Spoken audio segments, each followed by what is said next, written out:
नमस्कार। आज हम बात कर रहे हैं सन ऑफ सरदार 2 की। इसका एक रिव्यू आया है times of India E times में, तो सोचा जरा देखते हैं क्या है इसमें। हाँ, रिव्यू देखा मैंने भी। कॉमेडी, ड्रामा, फैमिली फिल्म बता रहे हैं इसे। पर रिव्यू का टोन थोड़ा मिला-जुला सा है ना? बिल्कुल। कह रहे हैं कि हंसी मजाक तो है फिल्म में, लेकिन कहानी थोड़ी थोड़ी बिखरी हुई या शायद ओवरपैक्ड लगती है। हाँ, ऐसा होता है कई बार जब बहुत कुछ डालने की कोशिश करते हैं। तो कहानी क्या है इसकी? जस्सी, अजय देवगन। हाँ, जस्सी जो है वो 13 साल के इंतजार के बाद स्कॉटलैंड पहुंचता है वीजा लेकर, और पहुंचते ही बीवी कहती है तलाक चाहिए। अरे बाप रे! शुरुआत तो धमाकेदार है। हाँ, और फिर वो मिलता है रबिया से, मृणाल ठाकुर। वो एक वेडिंग डांस ट्रूप चलाती है। अच्छा, और यहीं से कुछ गड़बड़ शुरू होती है शायद। रिव्यू के हिसाब से जस्सी को एक फौजी होने का नाटक करना पड़ता है। एग्जैक्टली। रबिया की सौतेली बेगी रस सबा, उसकी शादी करानी है, और उसके लिए जस्सी को बनना पड़ता है कर्नल, एक इज्जतदार फौजी अफसर। हाँ, ये तो सिचुएशनल कॉमेडी वाला मामला लग रहा है। मतलब पहचान छुपाने वाला ड्रामा। हाँ, और मुश्किल तब बढ़ती है जब सीन में आते हैं होने वाले दूल्हे के पिता राजा, यानी रवि किशन। ओह, रवि किशन, वो तो कमाल के एक्टर हैं। हाँ, और उनका किरदार जो है वो नाचने वालों से और पाकिस्तानियों से सख्त नफरत करता है। और मजे की बात यह है कि रबिया और उसके दोस्त पाकिस्तानी डांसर हैं। गजब! यहीं से सारी कॉमेडी और कंफ्यूजन शुरू होती होगी। और साथ में राजा के 2 शक्की भाई भी हैं, टीटू विंदुदारा सिंह और टोनी मुकुल देव। वो भी जस्सी के पीछे पड़े रहते हैं। तो ये पूरा सेटअप है कॉमेडी ऑफ एरर्स का। रिव्यू में कुछ सीन्स की तारीफ भी है शायद, कुछ फनी मोमेंट्स। हाँ हाँ, बताया है। जैसे एक सीन है जहाँ जस्सी अकेले ही बॉर्डर फिल्म का सीन रिक्रिएट करता है। सनी देओल, सुनील शेट्टी, जैकी श्रॉफ, सबका रोल खुद ही करता है। ये सुनने में ही मजेदार लग रहा है। इसकी तारीफ की है रिव्यू में। हाँ, इसे हाईलाइट किया है। और वो जो भाई हैं टोनी और टिट्टू, उनकी कॉमिक टाइमिंग और वो इंडिया पाकिस्तान वाले वन लाइनर्स की भी तारीफ है। रिव्यू कहता है पहला हाफ तो काफी गुदगुदाता है। हाँ, अच्छा, तो मतलब फर्स्ट हाफ में तो मजा है, फिर वो मिला जुला वाला एंगल कहाँ से आया?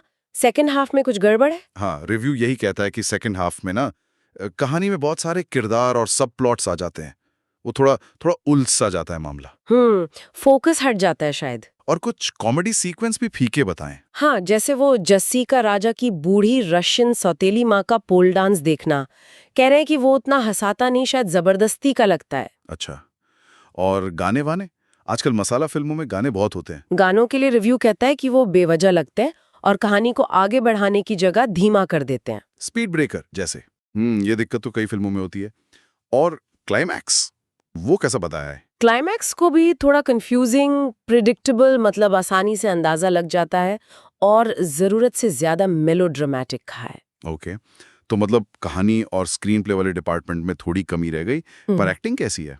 अजय देवगन जमे हैं सरदार के रोल में। हाँ, अजय देवगन के लिए लिखा है कि वो एक प्यारे और भोले सरदार के रोल में कन्विंसिंग लगे हैं।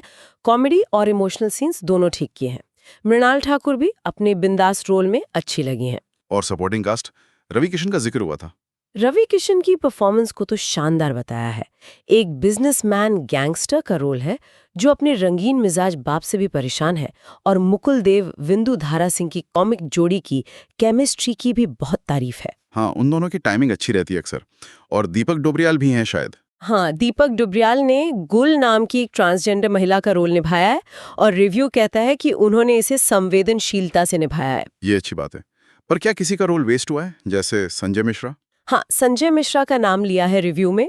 कहा है कि इतने टैलेंटेड एक्टर का सही इस्तेमाल नहीं हुआ, उनका किरदार उनके लेवल का नहीं था। ऐसा हो जाता है कभी कभी बड़ी कास्ट वाली फिल्मों में। सही बात है। तो कुल मिलाकर रिव्यू का निचोड़ क्या निकलता है? क्या देखना चाहिए इसे? देखिए, रिव्यू के हिसाब से ये एक टिपिकल मसाला एंटरटेनर है। थोड़ी लाउड, थोड़ी ओवर द टॉप, पर हंसी मजाक वाले पल हैं इसमें। मतलब अगर आप बहुत लॉजिक या कसी हुई कहानी नहीं ढूंढ रहे तो टाइम पास के लिए ठीक है। हाँ, कुछ वैसा ही। कहानी बिखरी हुई लग सकती है और शायद थोड़ी लंबी भी, पर हल्के फुल्के मनोरंजन के लिए एक ऑप्शन हो सकती है। रेटिंग दी है 3.05। अच्छा, 3 स्टार, ठीक है। तो मतलब दिमाग घर पर रखकर जाने वाली फिल्म। हाँ, कह सकते हैं।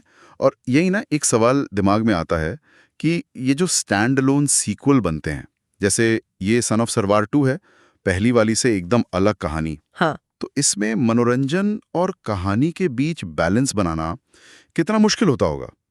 मतलब दर्शक क्या सिर्फ नाम या कॉमेडी के लिए आते हैं, या उन्हें एक अच्छी कहानी भी चाहिए होती है? सोचने वाली बात है।